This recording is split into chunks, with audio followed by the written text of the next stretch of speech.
Hello, Ning. Let me officially welcome you to the third edition of the Nordic Data Science and Machine Learning Summit here in Stockholm.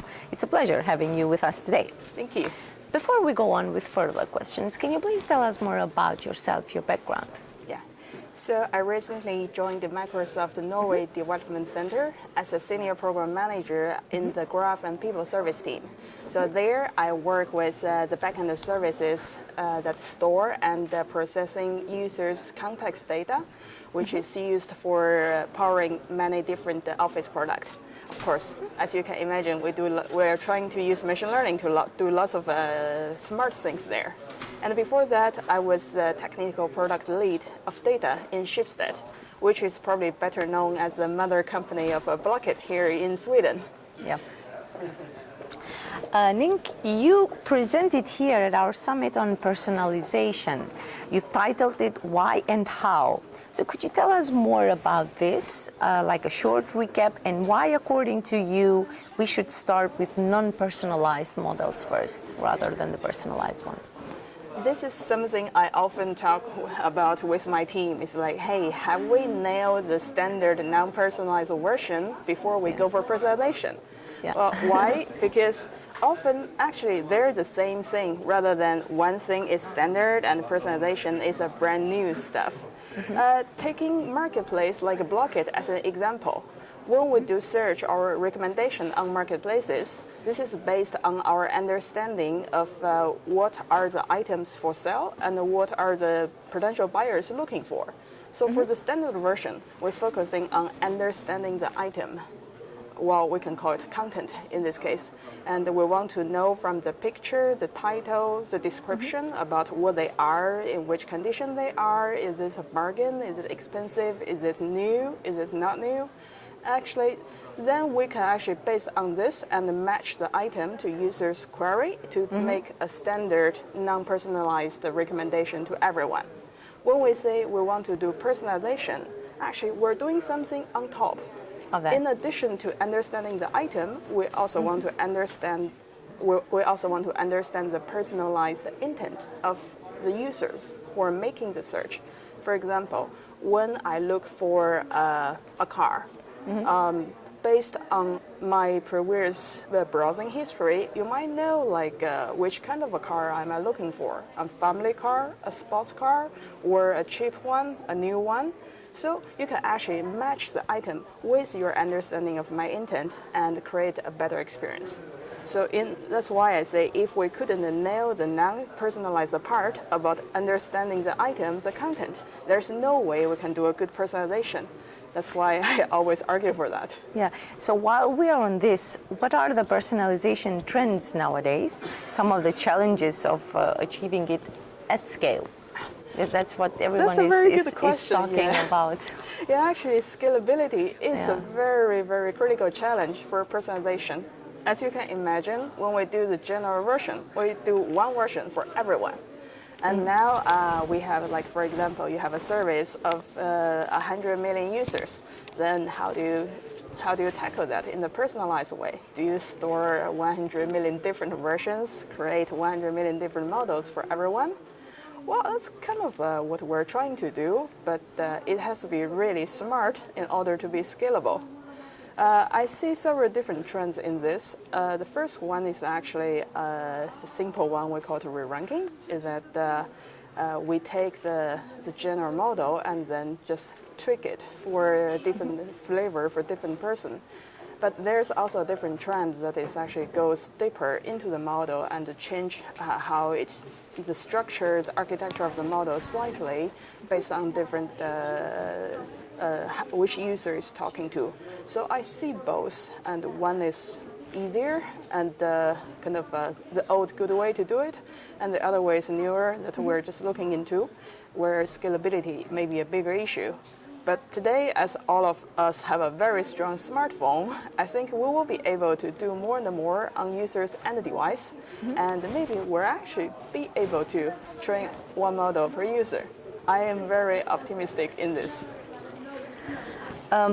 Ning, the theme of the day is accelerating data and AI innovation. And according to McKinsey, about 70% of the companies will adopt at least one form of AI by 2030.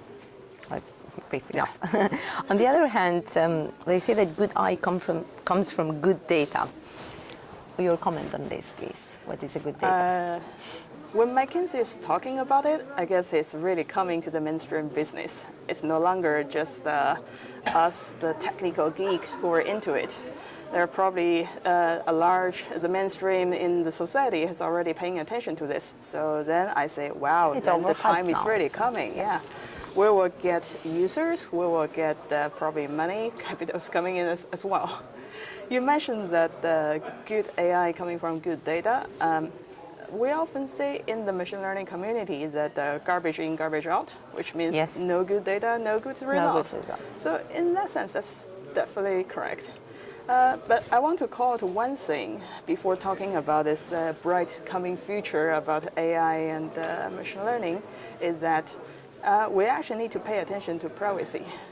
Because oh, yes. we're talking about personalization, yes. right? Yes. In order to do a good personalization, I not only need data, lots of data, but also data about this specific user. Exactly. That's a very personal thing. And just if I put on my end user hat, I feel a little bit, I feel very concerned about that. Like, especially with the latest trends and all the privacy things that have occurred. So I was going to ask you about that, my next question. Then I'll just answer it now then. I think privacy is a very critical issue we have to solve straight away, like now, with really high priority. Why? Because we need to be responsible for what we're doing. It's not saying that we get data for free from users and then we can do whatever we want with it. We think we need to be really responsible for that. If that requires a different way of building models, if that requires a different way of thinking about how to do personalization, and then we should think about it first.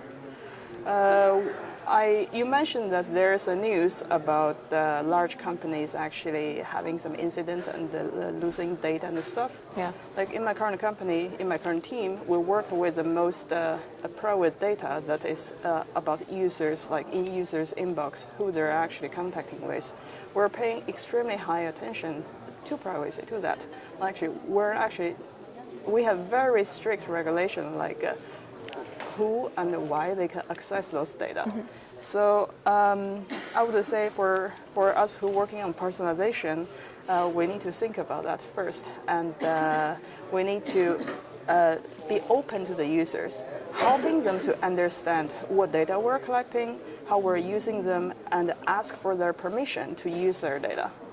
In that way, we can build a good personalization. We don't want to surprise people like, hey, look at this, I recommend this for you. It can be really, really creepy. Yes. Actually, I would mention that in my talk as well. That's number one note for personalization. Don't be creepy. Don't really surprise your users. Ning, one last question. Yeah. Since you are an active speaker at the data science community here in Norway, but I would say in the Nordics as well, can you tell us the state of data science here and how do you see it evolving? What is the prediction?